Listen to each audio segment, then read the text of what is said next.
ഈ ഡിസംബർ ആകുമ്പോൾ മാത്രം എനിക്കുണ്ടാകുന്ന ഒരു പ്രത്യേകതര അസുഖമാണ് ഇതായി കണ്ടുകൊണ്ടിരിക്കുന്നത്. വേറെ ഒന്നുമല്ല, രാത്രിയാകുമ്പം ഈ ലൈറ്റ്സ് ഒക്കെ കടകളിൽ ഇങ്ങനെ ഓണായി കിടന്ന് കത്തുന്നത് കാണാൻ എനിക്ക് ഭയങ്കര ഇഷ്ടമാണ്.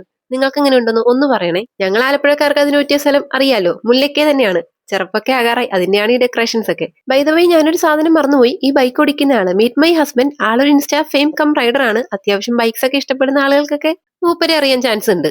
ആളെ വേണ്ടത്ര പരിചയമില്ലാന്ന് തോന്നുന്നു. അതുകൊണ്ട് തന്നെ കൂടെ പോകുന്ന എന്റെ അവസ്ഥ ഏറെക്കുറെ ഇങ്ങനെയാണ്.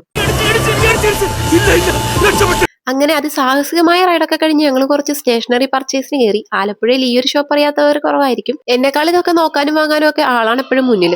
അതുകൊണ്ട് എനിക്ക് എപ്പോഴും ലിസ്റ്റ് പറയേണ്ട കാര്യമുള്ളൂ, ആള് തപ്പി പിടിച്ചെടുത്തോളും. ഒരു സ്നേഹനിധിയായ ഭാര്യ ഭർത്താവിന് ഒരു മാസ് ഇൻട്രോ കൊടുക്കണമെന്ന് ആഗ്രഹിക്കുന്നത് തെറ്റാണോ? അതുകൊണ്ട് ഞാൻ പറഞ്ഞു അതിലെ കൂടെ ഇറങ്ങി ഇവിടെ കൊണ്ടുവന്ന് സഡൻ ബ്രേക്ക് ഇട്ട് നിർത്താൻ. പക്ഷേ ആ ഷോട്ട് ഈ ചേട്ടൻ തൂക്കി. അങ്ങനെ ആ പ്ലാൻ പോയി അവിടുന്ന് ഞങ്ങൾ നേരെ തിരിച്ചു വന്നു. ഞങ്ങളുടെ സ്വന്തം വഹാബിക്കയുടെ കടയിൽ കയറി. പറയുന്ന കേട്ടതൊന്നും കൂടെ ഇരുന്ന് പഠിച്ച ആളിന്റെ കടയാണ്. അങ്ങനെയല്ല, ആളെ എനിക്ക് അറിയൂടിയില്ല. ഇതാണ് ആ കടയുടെ പേര്, വഹാബിക്കയുടെ കട. അവിടുന്ന് ഞങ്ങൾ പൊറോട്ടയും ബീഫും വാങ്ങിച്ചു. നേരെ തിരിച്ചു വന്ന വഴിക്ക് വഴിയിൽ ചെരുപ്പ് ഉമ്മ കൂട്ടിയിട്ടേക്കുന്ന കണ്ടു. ഫ്രീ ആന്ന് വിചാരിച്ച് കയറി. പക്ഷെ 300 രൂപയുടെ സാധനം മേടിച്ച് ഞങ്ങൾ നേരെ വീട്ടിൽ പോയി പൊറോട്ടയും ബീഫും കഴിച്ചു. വാങ്ങിയ സ്റ്റേഷനറി ഐറ്റംസ് ഒക്കെ നെക്സ്റ്റ് വീഡിയോയിൽ കാണാം കേട്ടോ. ബൈ.